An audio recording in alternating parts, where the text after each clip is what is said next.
Hi, guess what time it is? It's time for... First Look. And our former employee of the week, Mike Solmsen, is former employee of the week, is here to help us go through the rundown or give some highlights from today's show. But first, I wanted to share with you my new favorite toy.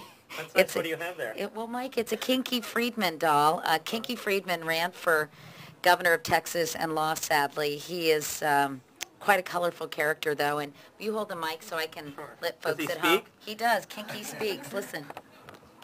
Hell yes, it's a Cuban cigar, but I'm not supporting their economy. I'm burning their fields.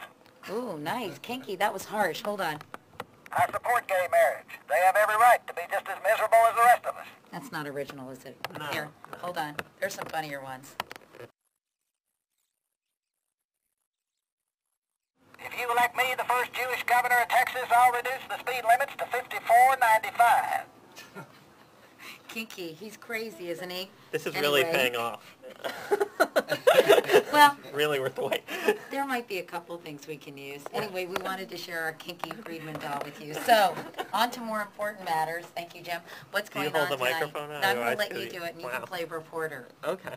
Well, we're starting out with the Elizabeth Palmer, who's in Iraq, talking about the contractors that were kidnapped. And she also has an interview with former Prime Minister Ayad Alawi, who's going to talk to her about sort of what a mess it is over there. Who did the contractors work for?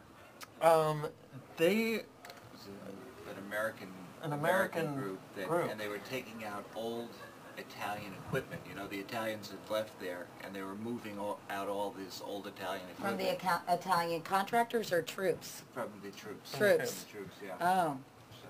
There's some irony in that, isn't there? They've had a few incidents, this one company, so it's not the first time for them. That's Jim McGlinchy, by the way, from our Washington Bureau. Visiting. Just visiting. I've done First Look. What happened to your hand? A little bit of skin cancer. Oh, no. You okay? Yeah. Okay, good. I'll be on the medical series later in the week. Yeah. Oh, God. First Look is taking all kinds of turns today. It's Friday. I think we may have to make Jim the employee of the week. I would like that. You get a Twizzler. Don't get too excited. Never look twice. Okay, sorry. All right, moving right along. Armin Katayan has a good bounce piece off of that, sort of about what contractors go through and sort of post-traumatic stress that they go through, because that is a tough gig. Right. Like driving around on those trucks. Yeah, it's true. People think about the soldiers and what they had to endure, but the fear factor, to quote my other network, is considerable. You worked somewhere else before? Is considerable for these contractors. You're right. Yeah.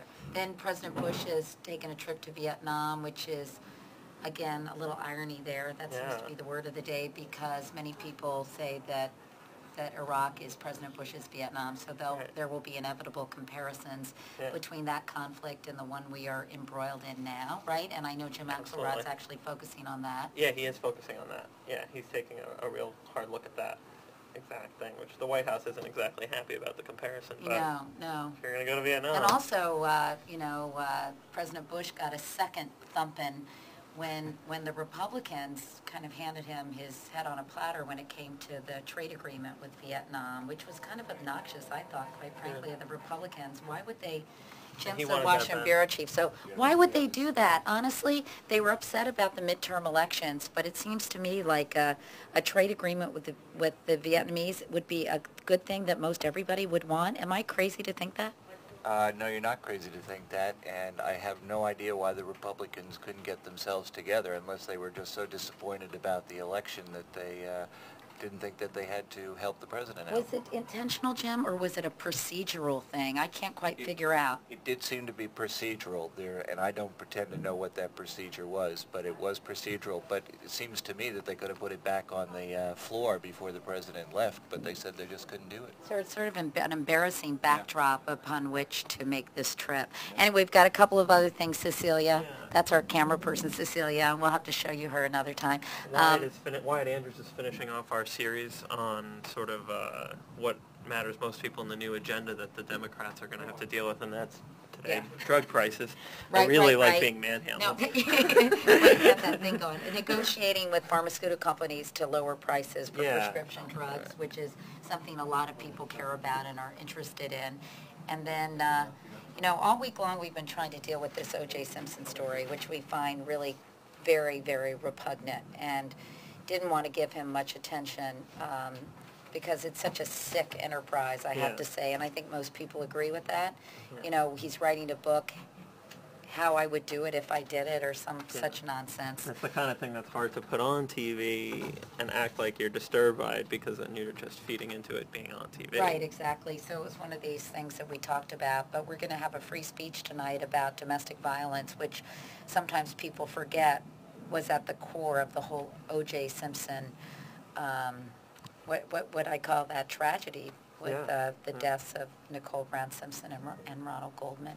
So I think we're going to deal with it that way, with a bit of what is this really about, and not giving O.J. Simpson the publicity he obviously is craving. Precisely. And then Steve Hartman's doing Assignment America. Which one won? It's the Wild Turkeys. The Wild Turkeys. Oh, cool. Freeing the turkeys, not so much. Free bird, Sort of. right? Well, we'll say, yeah.